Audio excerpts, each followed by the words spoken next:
تو اللہ میاں یہ چاہتے ہیں کہ انسان کو ہم نے جانوروں پہ ممتاز بنایا صرف ایک چیز میں، انسان لذتوں کے حصول کو ہدف، دنیاوی لذتیں ان کو ہدف بولو نہیں بنا، اس کا ہدف بڑا ہے۔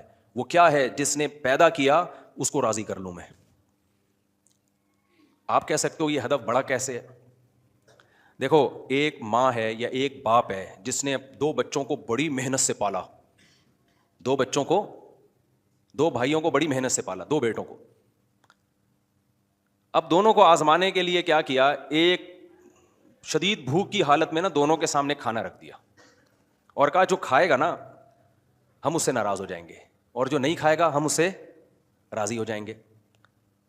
تو جو شہوت پرست لوگ ہیں، جو ظاہر کو دیکھنے والے لوگ ہیں، وہ کھاتے ہوئے آدمی کو دیکھ کے فیصلہ کریں گے یہ کامیاب ہے۔ کیا خیال ہے بھائی؟